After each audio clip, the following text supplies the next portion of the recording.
Oh, Waterworld. While the 1995 Kevin Reynolds-directed film was viewed as a massive box office flop, it proved one thing. Tina Majorino, the little girl who played Enola, had enormous talent. So where is the youngster today, and where has her acting career taken her? Definitely a move that most Hollywood A-listers would gawk at, Tina Majorino decided to take time away from the limelight after her big screen success to do some soul-searching. She explained to the Daily Emerald in 2006 she, quote, needed to find out who she was, so she left showbiz for 5 years, even though she was a successful child star. She elaborated, I definitely was comfortable enough with myself that it wasn't going to be the end-all, be-all if I tried, and couldn't make it back. Fortunately for Majorino, Lady Luck was on her side and she quickly returned to movies and TV. The major difference between now and then, now she picks projects that allow her to experience things that she never would in real life, making every day on set an entirely new experience. She explained, I always get asked if I made a conscious choice to just now do television, and that's definitely not the case. It's just that with these roles that I've been able to play, they've just appealed to me a lot. Majorino's decision to ditch the Hollywood life before it became too dicey was because she recognized the pitfalls of the dangerous side of showbiz. Leaving the scene at 13, she noted that she needed to get out to let herself grow and develop. In an interview, the Corrina star said that she still wasn't active in the mid-2000s social circuit even when she returned to Tinseltown. Keep in mind, starlets such as Paris Hilton, Lindsay Lohan, and Nicole Richie were making headlines for their hard-partying reputations at the time. She said, there are a lot of young actresses not setting very good examples, and there should be some that show us that that's not really how it's done. Because of the temptations in this business, you have to have some kind of reality that you can fall back on, instead of just always living in this world of make-believe, because that's really what it is. Speaking to Stumped magazine, Majorino admitted she's proud she didn't succumb to the pitfalls of Hollywood, admitting, I don't think that there was ever a moment where I could have gone Corey Feldman. I try to stay pretty true to the way I am each day because I'm my biggest critic.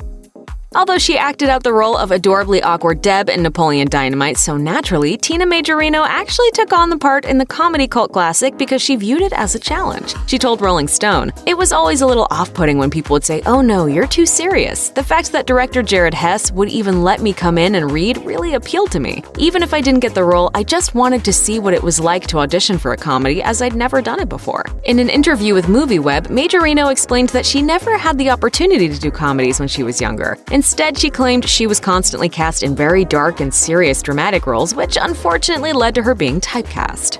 My daddy finally did it. He shot himself in the head. Typecasting aside, her parents reportedly wouldn't even allow her to audition for comedies. According to Entertainment Weekly, Majorino's parents even offered their adult daughter their 2 cents about the script for an unassuming little comedy called Napoleon Dynamite, telling her that they didn't think it was funny at all.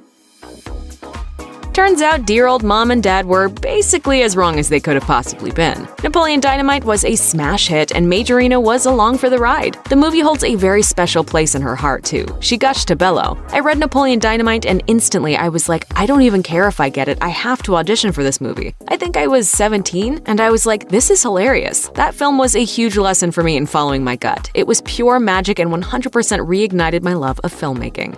I think this matches your season, Pedro. Thank you. The film remains one of the biggest cult classic comedies of the mid-2000s. An underdog in cinema, the movie had a budget of only $400,000, but it grossed about $44.5 million. What made the film so endearing was that it was, quote, so autobiographical, according to Jared Hess, the movie's co-writer and director. He told Rolling Stone that he based Majorino's innocent character partly on his wife. He dished on their similarities, explaining, her mom made her a dress when she was going to a middle school dance, and she said, I hadn't really developed yet, so my mom overcompensated and made some very large fluffy shoulders. Some guy dancing with her patted the sleeves and actually said, I like your sleeves. They're real big.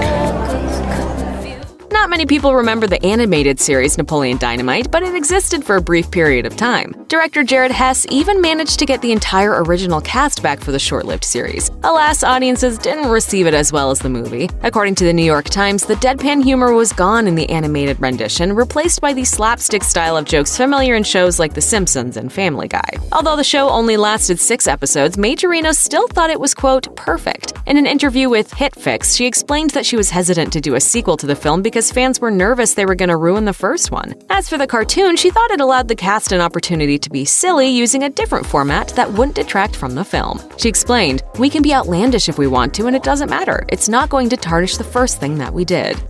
After the success of Napoleon Dynamite, Majorino pivoted to TV, and 2006 saw the bubbly actress starring alongside Kristen Bell as a series regular in the teen detective series Veronica Mars. In fact, the show's writer Rob Thomas actually created the role of Veronica's best friend Cindy Mack Mackenzie just for Majorino. Thomas first met the actress when she was 11 years old. According to Texas Monthly, she read one of his books, Rats Saw God, and contacted him to help her with a book report. During their interview, Majorino asked what he wanted to do next. Thomas told her he was hoping to transition into TV and film. In true Majorino fashion, the pint-sized star graciously told him she'd done some film work herself. When Thomas politely asked her what movies she'd been in, Majorino finally revealed that she'd appeared in the 3 heavy-hitter films Waterworld, Corrina, and When a Man Loves a Woman. Just like that, the duo made a pact that they would work together in the future. Years later, Thomas created a role just for her. Majorino told Texas Monthly, "I was like, man, this is so cool. He's just one of the rare people in Hollywood that means it when he tells you something." Another Easter egg of a Majorino sighting, she was in a 2011 music video for Pink's Perfect. The actress was a massive Pink fan before she was even approached to star in the video. Majorino told Access Hollywood, "Her people just called up my manager and said she has 30 minutes to give us an answer. And I just said, yes, I'll do it. I really believe in the message of the song, and I think that Pink's such a brave woman and that she's really super talented." Majorino went on to gush about Pink's strength for releasing music with meaningful messages and the fact that she couldn't care less what other people think. In the video, Majorino plays a troubled woman who reflects on past life experiences where she was told she wasn't worthwhile or good enough. A truly versatile actress, Majorino was the ideal candidate for the role. As video director Dave Meyers told Pop Crush, "Just looking at her credits, she has that sort of indie off the mainstream path angle about her. We both got excited about her and thought Tina would be a perfect fit." Just like the rest of the world, celebs are Harry Potter fans too. Among the likes of Ariana Grande, Selena Gomez, and Jennifer Lawrence, Tina Majorino is also a total Potterhead. The actress once revealed her adorable obsession in an interview with VH1's Kate Spencer, explaining, "I love Harry Potter so much. My 29th birthday party was Harry Potter themed. My dad dressed up as Dumbledore." When asked who she was, she mentioned she was, quote, obviously a Gryffindor. With her home decorated with house flags and guests wearing school scarves, Majorino clearly proved she is a die-hard Potter fan. Majorino also admires Potter creator and author J.K. Rowling. She gushed, "Her imagination is unbelievable, and I'm so fascinated by her as an author. We all need time to escape from reality, and going to Hogwarts is and always will be one of my fantasies." It didn't take long for Tina Majorino to become a fan favorite playing Mac in Veronica Mars. Once the series ended, she even got an offer to play a role in the CW series iZombie, another project by Veronica Mars creator and writer Rob Thomas, but believe it or not, the starlet turned that one down. In an interview with Stumped magazine, Majorino explained that she's scrupulous when picking projects. She told the mag, "The exciting thing for me with any project is the prospect of being challenged in some sort of way. Whether it's a big budget project or whether it's a low budget project, it doesn't really matter on what scale it is to me if it's got good character fibers. That's pretty much what I base my decisions on." Meanwhile, Thomas still had the talented actress on his wish list in 2018. He told TV Line, "I'd love to get Tina Majorino. We did offer her one role, but it wasn't her cup of tea, which I totally got." Season 9 of Grey's Anatomy featured yet another character getting brutally killed off the show. This time it was Tina Majorino who joined the cast as Heather Mousy Brooks, an intern. Since Majorino's time on the show was so short-lived, many fans were perplexed by Brooks's lack of character development. The wyvern!